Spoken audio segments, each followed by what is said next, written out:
Então, meninas, dando continuidade ao vídeo, agora a gente vai falar um pouquinho sobre os tratamentos no pré e pós-operatório, tá? As técnicas que vamos utilizar.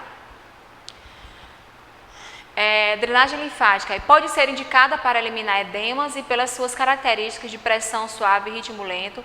A drenagem linfática manual é a técnica mais indicada para utilização nos tratamentos pós-cirúrgico. Então, temos grande efeito, grandes resultados pós-cirúrgico. Vou adentrar um pouquinho aqui para vocês entenderem um pouquinho sobre as lesões, porque em alguns casos a gente precisa fazer drenagem, tá? Principalmente em casos de fibrose, queloide, essas outras coisas.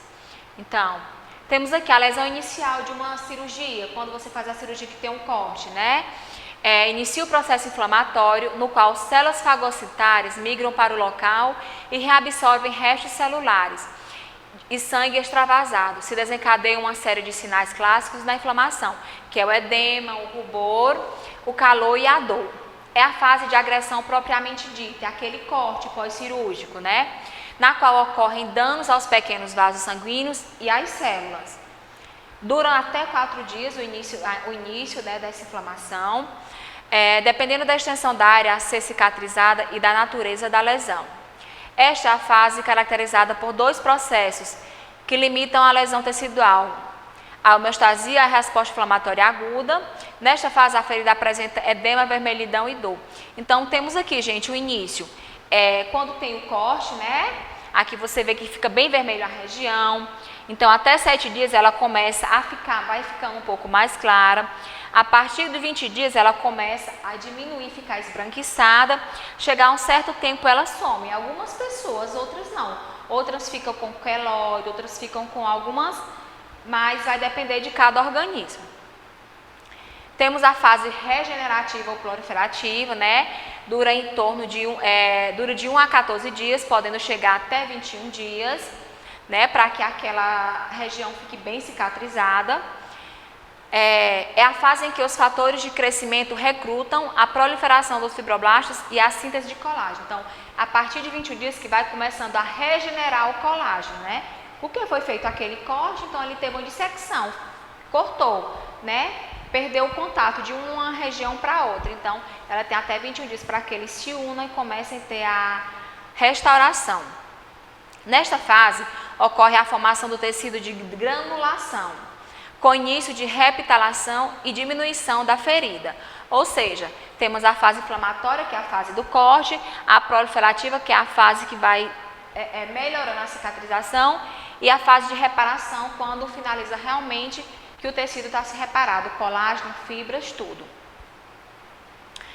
A fase de maturação dura de 6 meses a 1 ano, é após já ter cicatrizado.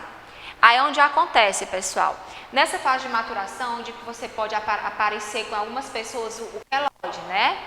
É a fase de maturação e remodelação das fibras de colágenos, com a acomodação dos tecidos. É a mais longa de todo o processo. Após os fibroblastos, diminui a quantidade, mas as fibras de colágeno continuam aumentando na direção de maior tensão do trajeto da cicatriz. O tecido conjuntivo vai sendo aos poucos remodelando e regeneram-se as terminações nervosas. Ou seja, houve o corte, a dissecção, ela tem até 21 dias para finalizar. Depois desses 21 dias vem a fase de maturação, onde vai ter toda aquela região que foi dissecada, ela vai começar a se unir. Começando os fibroblastos, as terminações nervosas, tá? Irregularidade no processo de cicatrização. Temos a fibrose, né? Que é um processo de deposição excessiva de colágeno. O processo contrário também pode ocorrer, causando uma formação deficiente e inadequada de tecido de granulação, o que se chama de dehiscência ou abertura de feridas. Nesse caso, a cicatrização pode evoluir para uma atrofia. É esse exemplo aqui, gente, esse pessoal aqui, ó. Ela fez uma cirurgia que provavelmente foi uma lipoescultura que se faz. Você veja aqui, ó, como está toda endurecida a região fibrosada. Então, aquela pele está fibrosada, dura. Se você pegar, ela está cheia de ondulações. Então, precisa fazer uma boa drenagem para que o quê? Para que essa pele solta, para que esse líquido que está acumulado, ele comece a se desenvolver, a seguir suas direções e melhore essa fibrose. Cicatriz atrófica é a cicatriz cujo relevo é mais baixo que o relevo da pele, isto é, a cicatriz forma uma depressão no tecido cutâneo. Normalmente ocorre por abertura de feridas. Essa cicatriz aqui, gente, é muito em pessoas que têm espinhas. Então, normalmente acontece isso. Em vez dessa região funda estiver acima, não, ela fica afundada, ela fica mais baixa do que a sua pele normal, fica esses buracos no rosto. Temos a cicatriz hipertrófica, né? Cicatriz mais alta que o relevo da pele, ocasionada por acúmulo excessivo de colágeno na região da ferida, sem que haja organização das fibras. Então, por isso que às vezes você passa de 1 ano, 2, 3, para que aquela cirurgia, tá, ela consiga ter uma especificação melhor, fique melhorzinha. Porque a maioria das vezes ela demora um certo tempo para você diminuir, vai dependendo de cada pele. Tem pessoas que não diminuem, já tem pessoas que logo a cicatriz fica excelente. Temos o queloide, né, que isso acontece em muitas pessoas. Cicatrizes por uma cicatriz de aspecto tumoral, que cresce além das margens da ferida original e não regride sem tratamento. Em alguns casos, nem tratamento consegue, eles fazem uma aplicação em cima, some, mas logo voltam. Existe uma formação excessiva de desordenação de colágeno e sua incidência é maior em raça negra e asiática, mas ocorre também em indivíduos com predisposição genética. Tem pessoas que já têm a genética, não adianta. Temos aqui os tipos de cicatrizes atróficas, queloide, hipertróficas e contraturas, né? Cada uma delas. Agora a gente vai, adentrar uma coisa muito importante para a gente, que é os tipos de cirurgia plásticas e a atuação da drenagem linfática. Aqui são as 9 mais cirurgias realizadas no nosso mundo, né? A rinoplastia, que é o nariz, a otoplastia, que é da orelha, ninofloplastia ou cirurgia íntima, não sei se vocês sabem, existe um tipo de cirurgia íntima, né? A mamoplastia, a mastopenia, temos a abnoplastia, mini abnoplastia e temos a lipoaspiração. As cirurgias plásticas, estéticas e a drenagem linfática manual. Cirurgias estéticas corporais. Entre as cirurgias plásticas estéticas corporais, as mais procuradas são a abnoplastia e a cirurgia de aumento de mamas, como também a de redução. Aumento de mamas seria a silicone, né?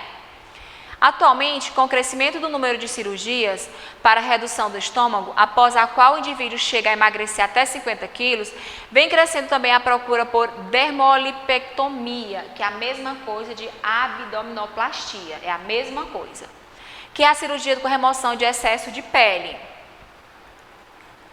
Abdominoplastia e dermolipectomia. É uma cirurgia realizada para remoção de gordura e excesso de pele na região abdominal. Existem 3 tipos. Tem 2 tipos total e tem a mini abnoplastia, né?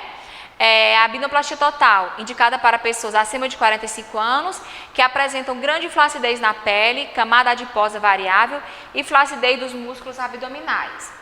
Tem uma abnoplastia total, remoção do excesso de gordura, na sequência junta os músculos que estão separados e faz uma sutura com pontos chamados plicaturas. Gente, tem algumas pessoas que é só pele e tem outras que quando tem a diástase, então ele faz esse corte aqui, ó, esse corte e tem um reto abdominal, que são dois músculos, eles fazem a costura, para que esse músculo fique preso e não volte até essa distensão, tá? E a mini, que é a pequenininha, que seria essa, ó, só um excessozinho de pele que é causado pela gestação, quem tem não consegue tirar aquela verdadeira pochete. Tem uma lipoaspiração, né, que é a cirurgia realizada para a remoção de pequenas quantidades de tecidos adiposos, originalmente desenvolvida para completar a cirurgia de abdominoplastia. Então, ela faz a abdominoplastia e faz a lipo. Outras pessoas não têm excesso de pele, flacidez, faz somente a lipoaspiração. Tem uma lipoescultura que já diz lipo, retirar e esculturar, tira a gordura de um lugar e coloca em outro, né? Que isso é feito mais em jovens. Procedimento no qual o cirurgião aspira a gordura de uma região do corpo e enxerta em outro, né? Depois você deve drenar membros inferiores e a região posterior do corpo, né? Na região com edema, o número de repetições para cada manobra deve ser maior que nas outras regiões.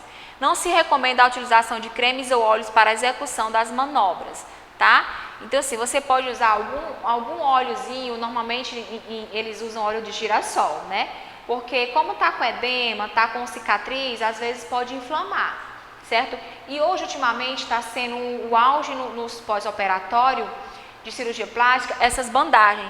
Elas ajudam demais os hematomas. Então, pessoas que passariam 15 dias para se recuperar, em uma semana ela já tem um resultado excelente, tá?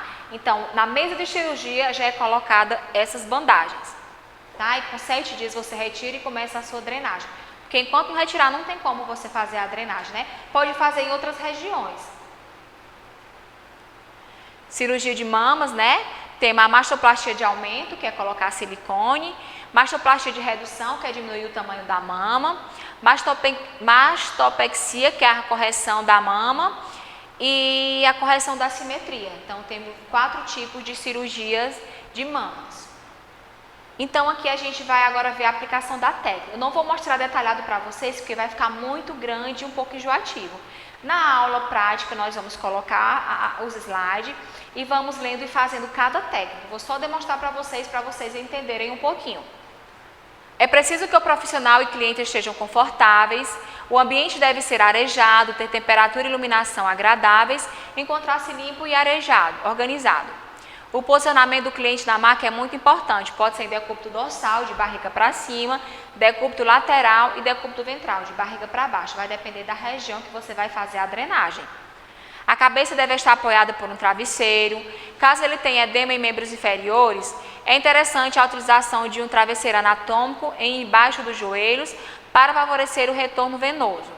É aconselhável a utilização de cremes ou óleos, com exceção do método de drenagem linfática de Godoy. Então, a Leduc, que é o que a gente vai fazer, que é o mais usado, pode usar óleo. O ideal é que a técnica seja realizada sobre a pele totalmente limpa. As mãos do esteticista devem também estar limpos. A sequência de drenagem é manual corporal. Estimulação das cadeias, tá? Mesmo que você for drenar só os membros inferiores, libera todas as linfas, tá?